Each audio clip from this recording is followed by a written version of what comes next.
नमस्कार दोस्तों, स्वागत है आपका अपने YouTube channel Alia exam quiz में। देखिए, रीट मेंस एग्ज़ाम और आने वाले सेकंड ग्रेड, फर्स्ट ग्रेड, जिसके अंदर राजस्थान जीके हैं, तो मैं कहता हूं कि जो ये पुस्तक है राजस्थान का इतिहास एवं संस्कृति, ये कक्षा 10 की पुस्तक है। तो अगर आप एक बार इसका अध्ययन कर लोगे तो आने वाले जितने भी एग्ज़ाम हैं राजस्थान जीके को लेकर, तो आपका कोई भी प्रश्न गलत नहीं होने वाला है। हर प्रश्न यहाँ से आपको देखने को मिलेगा। तो आज से ही हम इसका विस्तार पूर्वक अध्ययन करेंगे। तो अगर आप भी पढ़ना चाहते हो तो चैनल को सब्सक्राइब जरूर कर ले और वीडियो को लाइक करते रहे। तो स्टार्ट करते हैं। देखिए, सबसे पहले बात करते हैं इसके अंदर कौन कौन से अध्याय हैं। अगर आपके पास भी यह पुस्तक नहीं है तो आप मंगवा सकते हो, किसी भी स्टोर पर यह मिल जाएगी आपको। तो आप इसको ज़रूर खरीद लेना, कक्षा 10 की पुस्तक है, ठीक है। तो इसके अंदर सबसे पहले बात करते हैं कौन कौन सी यूनिट हैं। देखिए,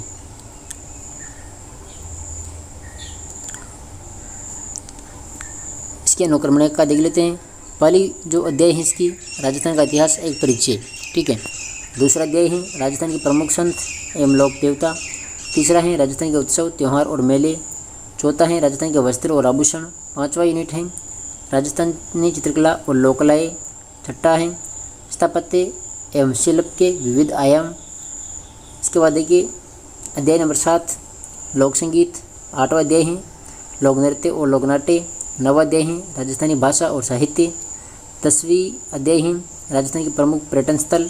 और 11वीं अध्याय है राजस्थान के प्रमुख व्यक्तित्व। तो अपन एक एक अध्याय को शुरू करेंगे और यहाँ पर पूरा विस्तार पूर्वक अध्ययन करने वाले हैं।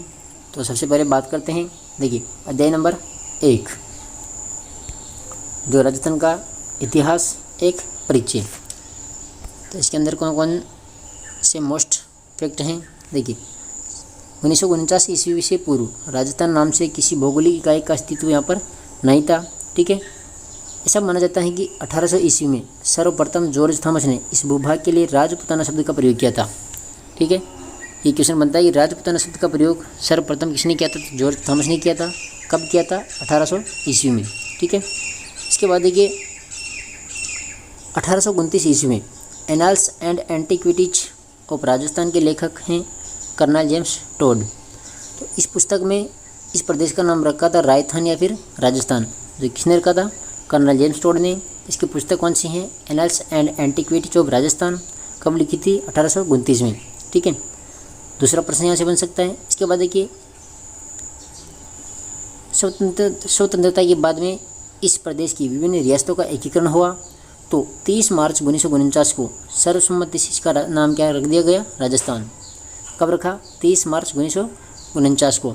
और 30 मार्च को क्या मनाया जाता है? राजस्थान दिवस, ठीक है। इसके बाद देखिए प्राचीन साहित्य और अभिलेखों में वर्तमान राजस्थान के विभिन्न क्षेत्रों के भिन्न भिन्न नाम मिलते हैं। कुछ क्षेत्र उनकी भौगोलिक विशेषताओं के आधार पर, कुछ क्षेत्र वहाँ पर बसी जातियों के नाम से जाने जाते हैं। राजस्थान के क्षेत्रों के प्राचीनतम नामों में जिनका उल्लेख ऋग्वेद में आया है, कौन कौन से हैं? मरु, धन्व, जंगल, मत्स्य, सूरसेन आदि। मरु और धन्व दोनों का अर्थ एक ही है। इनका प्रयोग जोधपुर संभाग के मरुस्थल के लिए हुआ है। जोधपुर पहले मरु फिर मरुवाड़ कहलाता है और कालांतर में इसको क्या देता है? मारवाड़। तो जोधपुर को पहले क्या कहा गया? मरु, फिर इसको कहा गया मरुवाड़ और वर्तमान में क्या कहा गया? इसको मारवाड़।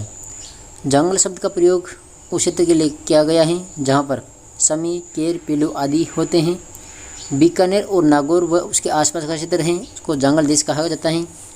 देखिए, ये प्रश्न भी आता है कि जंगल देश कौन से क्षेत्र को कहा जाता है? तो बीकानेर उसके और नागौर का जो आसपास का क्षेत्र है उसको क्या कहा जाता है? जंगल देश, ठीक है। मत्स्य, जिसका नाम जो उल्लेख है महाभारत में एक राज्य के रूप में हुआ है, वह जयपुर, अलवर और भरतपुर तक विस्तृत था। इसकी राजधानी विराटनगर, ठीक है। तो ये क्वेश्चन बनता है कि मत्स्य जनपद की राजधानी कौन सी थी? तो विराटनगर।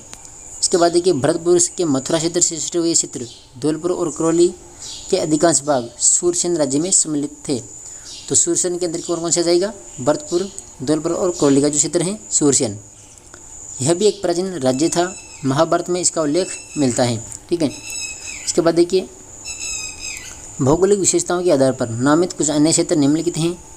अब देखिए माही नदी। तो माही नदी के जो पास का प्रतापगढ़ का जो भूभाग है उसको क्या कहा जाता है? कांठल, ठीक है। तो ये प्रश्न बनता है कि कांठल किसे कहा जाता है? तो माही नदी के आसपास का जो क्षेत्र है, जो प्रतापगढ़ का जो भूभाग है, उसको क्या कहा जाता है, काठल। ठीक है, क्योंकि ये क्षेत्र माही नदी के किनारे कांठे पर स्थित था। इसके बाद देखिए 56 गाँवों का समूह होने के कारण प्रतापगढ़ और बांसवाड़ा के मध्य का जो भूभाग है उसको क्या कहा गया है, 56 का मैदान। ठीक है, देखिए ये राजस्थान का मैप है, आप देख रहे हो यहाँ पर इधर जंगल क्षेत्र हैं, ये इधर मांड है, ये मरु है, यहाँ मारवाड़ है, ये अडावरा पर्वत है यहाँ पर। ठीक है, ये ढूंढाड़ क्षेत्र है, ये मेवात है, और इधर आ जाएगा वागड़, दम, मेवाड़, इधर हाड़ौती क्षेत्र है, उपरमाल और देशहरो यहाँ पर हैं, और यहाँ पर कुछ दिख नहीं रहा है। ठीक है, आप देख लेना यहाँ पर किताब के अंदर। इसके बाद देखिए अगला क्वेश्चन बनता है, भैंसरोडगढ़ से लेकर बिजोलिया तक का जो क्षेत्र है उसको क्या कहा जाता है, उपरमाल। ठीक है, ये क्वेश्चन बनता है कि भैंसरोडगढ़ से बिजोलिया तक का जो क्षेत्र है उसको क्या कहा गया है, उपरमाल। या फिर पूछ लेते हैं कि उपरमाल के अंदर कौन कौन से आएगा, तो भैंसरोडगढ़ और बिजोलिया का जो क्षेत्र है वो उपरमाल के नाम से जाना जाता है। ठीक है, इसके बाद देखिए उदयपुर के आसपास का जो प्रदेश है इसको क्या कहा जाता है, तो गिरवा। क्या कहा जाता है, गिरवा। इसको कहा जाता है उदयपुर के आसपास का जो पहाड़ियों का जो क्षेत्र है, पहाड़ी क्षेत्र है, इसको क्या कहा जाता है, गिरवा। इसके बाद देखिए जैसलमेर, तो जैसलमेर का प्राचीन नाम क्या है, मांड। ठीक है, क्या नाम है, मांड। इसके बाद देखिए डूंगरपुर और बांसवाड़ा का जो क्षेत्र है उसको कहा जाता है बागड़।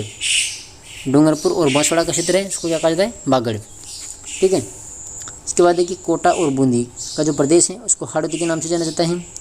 तो ये क्वेश्चन बनता है, एक तो बनता है कि बागड़ के अंदर डूंगरपुर बांसवाड़ा, हाड़ौती के अंदर आ गया कोटा बूंदी, और जैसलमेर को मांड कहा गया है। इसके बाद देखिए सीकर, झुंझुनू, चूरू का जो क्षेत्र है इसको शेखावाटी के नाम से जाना जाता है। तो शेखावाटी के अंदर कौन कौन से जिले आएंगे, चूरू, सीकर व झुंझुनू।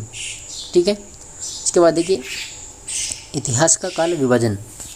तो मोटे तौर पर मानव के संपूर्ण इतिहास को 3 कालों में यहाँ पर विभक्त किया गया है, जिसके अंदर पहला है प्राक युग, दूसरा है आदि युग, और तीसरा है ऐतिहासिक युग। प्राक युग इतिहास के उस काल को कहा जाता है जिसके ज्ञान के लिखे कोई भी लिखित साक्ष्य उपलब्ध नहीं थे। ठीक है, प्राक युग कौन सा था, जिसमें कोई भी लिखित साक्ष्य उपलब्ध नहीं हुआ है, अर्थात जो मानव लेखन कला से यहाँ पर अपरिचित था। कौन से काल में, प्राक ऐतिहासिक काल में। ठीक है, इसके बाद जो दूसरा युग था आदि युग। आदि युग की संज्ञा इतिहास के उस काल को दी जाती हैं जिसके लिखित साक्ष्य तो उपलब्ध थे किंतु वे कैसे थे, अस्पष्ट था, अर्थात उनकी जो लिपि को अभी भी पढ़ना संभव न था। ठीक है, यहाँ पर लिखित साक्ष्य तो मिले थे लेकिन उनको पढ़ा नहीं गया है, ये आदि युग की बात है। इसके बाद देखिए ऐतिहासिक युग।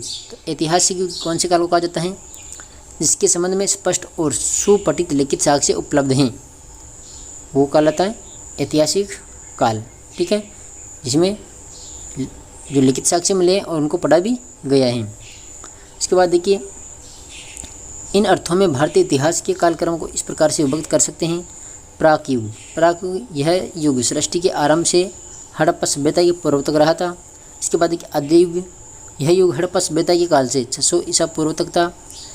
और जो ऐतिहासिक युग हैं, तो ऐतिहासिक युग 600 ईसा पूर्व से अभी वर्तमान तक जारी हैं। तो अभी कौन सा है, ऐतिहासिक युग।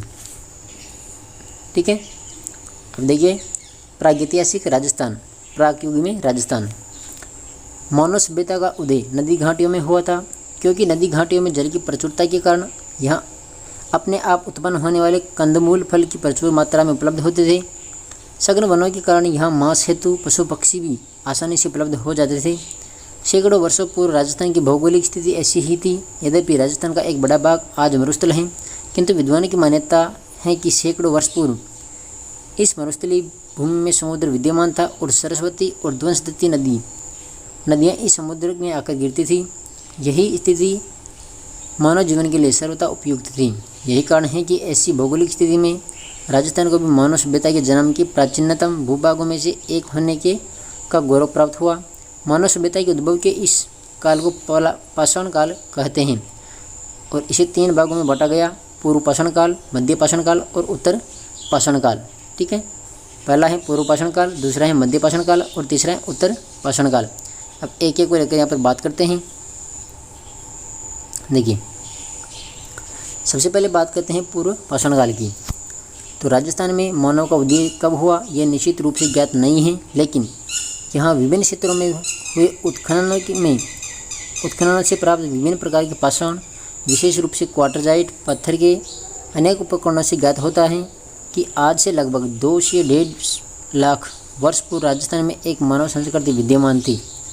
1870 ईस्वी में C.A. हैकेट ने सर्वप्रथम जयपुर और इंद्रगढ़ से पत्थर से बनी पूर्व पाषाणकालीन हस्त कुठार खोज निकाली थी, हैंड एक्स। ठीक है, कुछ समय पश्चात शेटनकार ने झालावाड़ से इसी युग के अनेक उपकरण खोज निकाले।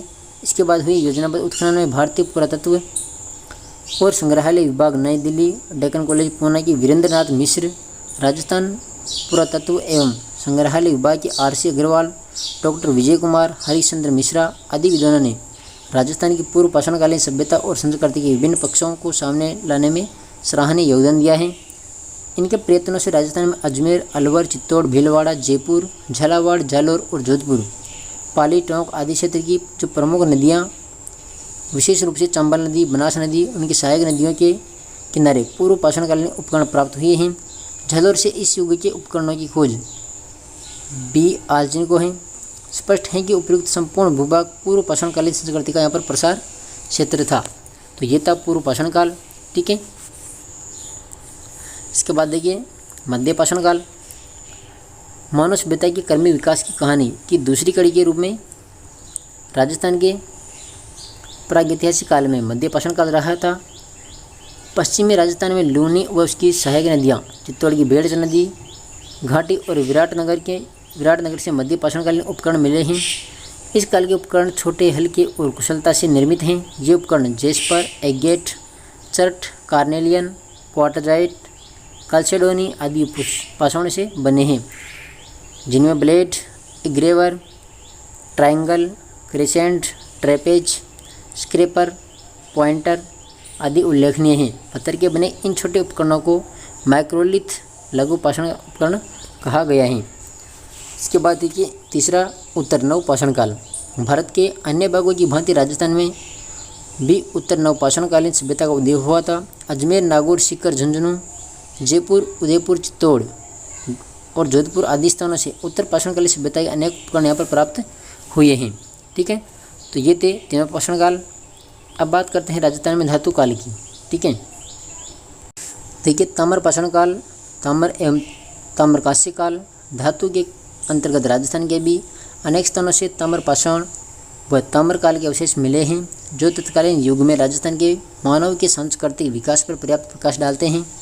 राजस्थान की ताम्रकालीन संस्कृति के प्राचीन स्थलों में गणेश्वर सभ्यता कहाँ पर, सिक्कर, कालीबंगा, हनुमानगढ़, गिलोन, राजसमंद, अहाड़ व जडोल, उदयपुर, पिंड, पांडलिया, चित्तौड़, कुराड़ा, नागौर, साबनिया व पुंगल, बीकानेर, नंदलालपुरा, केराडोत व चितवाड़ी, जयपुर, एलाना, झालोर, बुड्ढा पुष्कर, अजमेर, काल, माहौलेश्वर, माधोपुर, मलाह, भरतपुर आदि विशेष रूप से यहाँ पर उल्लेखनीय हैं। ठीक है, अब एक एक बात करते हैं। सबसे पहले लौह काल। ताम्र और कांस्य काल के पश्चात लोहे का ज्ञान और उसका प्रयोग मानव इतिहास की युगांतरकारी घटना थी। इसने कृषि उपकरणों तथा हथियारों की गुणवत्ता को बढ़ाकर सारे परिदृश्य को बदल दिया। राजस्थान में नौह, भरतपुर, जोधपुर, जयपुर, सोनारी, झुंझुनू, रेड रॉक आदि स्थानों से लोह संस्कृति के समय अनेक हथियार उपकरण मिले हैं।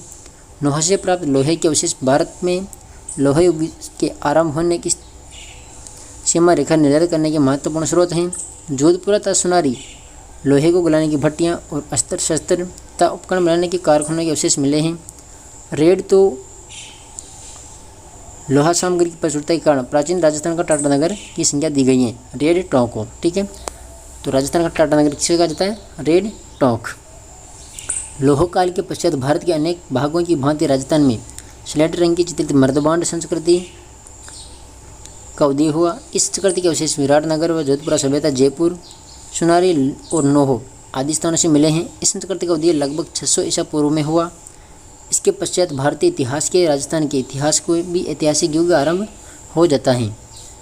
अब बात करेंगे राजस्थान की जो प्राचीन सभ्यता है, तो एक एक सभ्यता को लेकर यहाँ पर बात करेंगे। राजस्थान की प्राचीन सभ्यताएं, तो यहाँ से जो अगली वीडियो हैं, अगली वीडियो के अंदर बताएंगे राजस्थान की जो प्राचीन सभ्यता हैं, कौन कौन सी सभ्यता हैं और क्या क्या इसके अंदर खास हैं। तो इसके बाद की जो वीडियो है इसके अंदर बताऊँगा राजस्थान की प्राचीन सभ्यताएँ। तो आशा करता हूँ आपको वीडियो अच्छा लगा होगा। तो चैनल पर सब्सक्राइब जरूर कर लेना। मिलते हैं नेक्स्ट वीडियो में। धन्यवाद।